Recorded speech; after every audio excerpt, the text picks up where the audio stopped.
Rendon Labrador at si Rose Martan. Ayan, nakita naman ninyo, sinugod niya ang isang staff ng munisipyo. Ito ang buong katotohanan.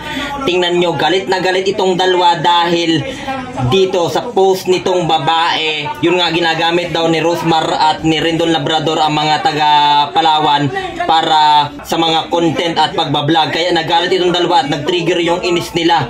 Kaya galit na sinugod nila. O, ayan o, kita naman ninyo, ayan. Kayo, ano magiging reaksyon nyo?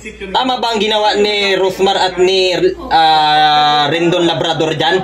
Grabe, diba?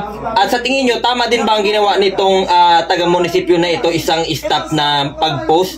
Diba? Ano ang sa palagay nyo? Anong masasabi ninyo dyan? Nagalit at gigil na gigil itong dalawa sa pagsugod. Talaga naman. At sabi ng iba, ito daw si Rendon ay pinagduduruan itong babae. At masakit daw yun para sa iba. Diba? Yun ang nakikita natin.